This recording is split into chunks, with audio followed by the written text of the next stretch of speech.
My name is Jessica Wade, and I'm going to tell you my real estate story. So how did I get into real estate? My husband made me do it.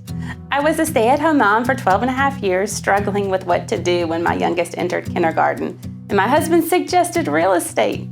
I kind of laughed at his suggestion. I knew real estate would be like running a small business, and I had already done that. I got that t-shirt and wasn't quite sure I wanted to do that again in the real estate space.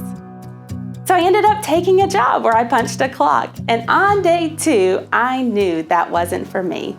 Again, my husband said, "I think you'd be good at real estate." So I met with some people in town who did real estate, and I asked a lot of questions and began my pursuit to find a job in real estate so I could get paid to try it. I was hired to be an assistant for an agent who was marketing a new construction subdivision. And at this point, I wasn't even licensed, but I was able to explore this world. John had over 25 years of real estate experience, and from day 1, he began pouring his wisdom into me, and I just absorbed it.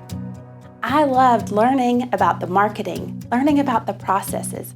I began to admit my husband was right. John had asked if I would be interested in becoming his business partner and would I help him start a team under the Keller Williams model. I was so extremely honored, and within 6 months, we launched our team. We had a new homes division of our company and now a resale division. We were the top producing team that year. We were part of the fastest selling subdivision in our state, and life was good.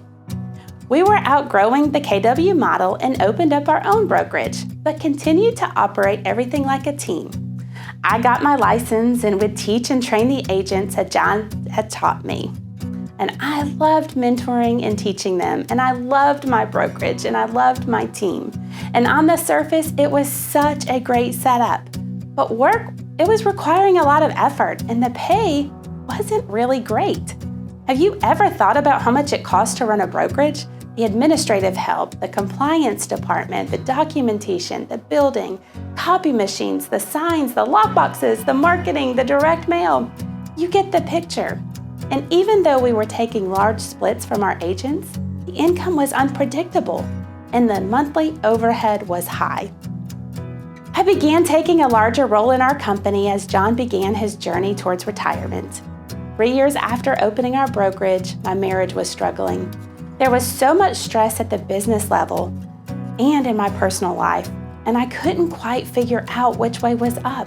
The dream of punching the clock began to invade my thoughts again. My husband and I separated, and my agents were all so wonderful to support me through that season.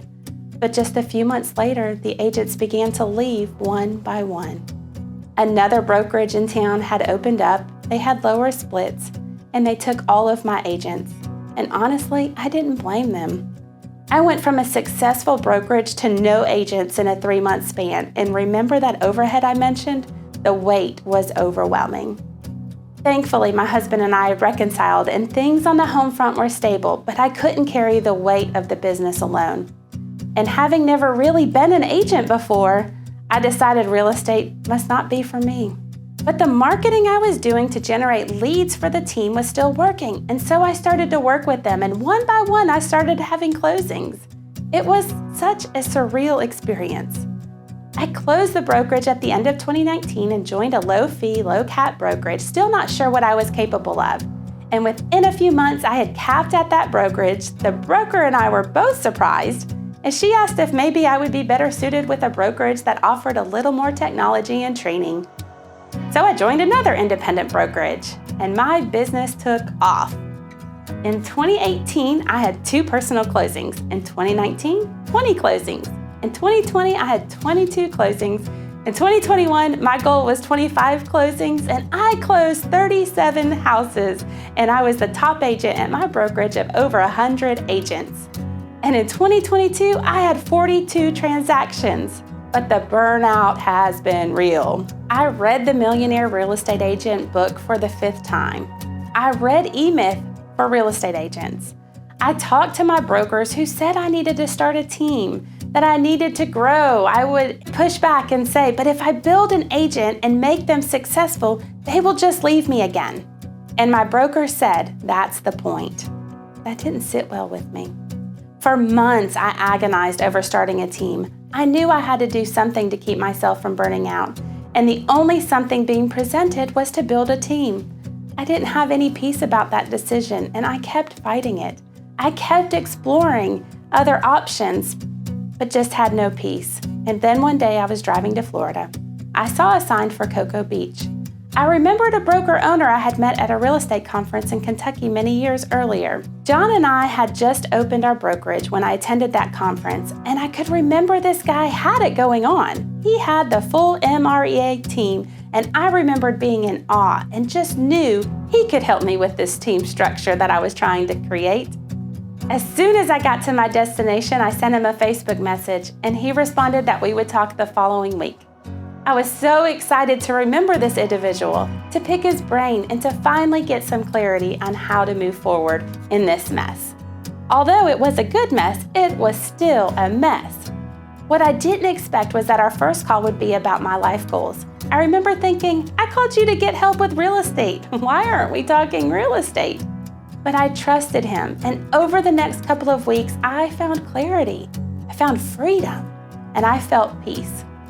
Instead of a traditional team model, I have created a mentor model that allows me to train and pour into agents.